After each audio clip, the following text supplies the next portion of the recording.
First in our news, Philippine President Bongbong Marcos Jr. met his Indonesian counterpart, Joko Widodo, at the latter's presidential palace in Marcos's first ever state venture abroad, with both leaders pledging to strengthen defense and security cooperation. Both also agreed to further strengthen bilateral relations as well as work towards highlighting the role of the Association of Southeast Asian Nations to promote peace in the region. Let's take a look. As is proper for the times that we face today, our discussions began as a recognition of the long relationship that the Philippines and Indonesia have had. So long that in 2 years' time, we are celebrating the 75th year of our diplomatic relations, although our relations go much further than that, because we consider Indonesians not only a neighbor, not only a friend, but kin. And for that, and on that basis, we spoke about the difficulties that we as members of ASEAN face after the pandemic. And this is why trade is such an important part of what we spoke and what we have agreed upon in today's discussions.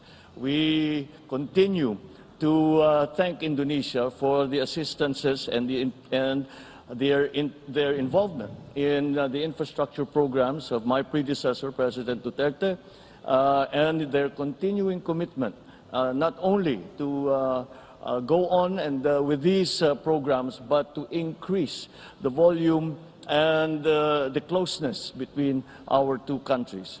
We also spoke at length about the role that we believe ASEAN should play while we face the difficulties in this very volatile time in geopolitics, not only in our region, but also in the rest of the world. And we agreed that ASEAN is going to be the lead agent in the changes that we would like to see in continuing to bring peace to our country. In actual fact, our discussions progressed so rapidly that we, the President and I, have agreed to organize task forces already to meet and discuss, even at the technical level, no longer at the political or the diplomatic level, but at the technical level, so as to be able to take a full advantage of the opportunities that we feel that are available to us and that we will need to exploit to succeed in the near future. I expressed my belief to President Widodo that this partnership between Indonesia, between Indonesia and the Philippines, but these partnerships that we make with all our partners and allies and friends around the world will be of critical importance so that we remain stable as we grow out of the pandemic economy.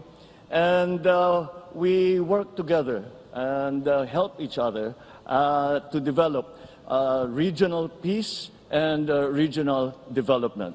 Keempat, di bidang pertahanan dan keamanan, kita mendorong penguatan kerjasama untuk keselamatan dan keamanan perairan di wilayah perbatasan. Saya sangat menghargai telah dilakukannya penandatanganan Agreement on Cooperative Activities in the field of defense and security. Saya senang kita telah memperbarui Trilateral Cooperative Arrangement TCA antara Indonesia, Filipina, dan Malaysia karena sangat penting dalam mengamankan jalur perairan dari ancaman penyanderaan dan penculikan. President Marcos and President Widodo also renewed the Trilateral Cooperative Arrangement, or TCA, between Indonesia, the Philippines, and Malaysia, which is very important to secure the waters from threats of hostage-taking and kidnapping. President Widodo, meanwhile, said on regional cooperation They discussed how to strengthen ASEAN and the implementation of the ASEAN outlook on the Indo-Pacific. President Marcos said he appreciated the discussions with President Widodo.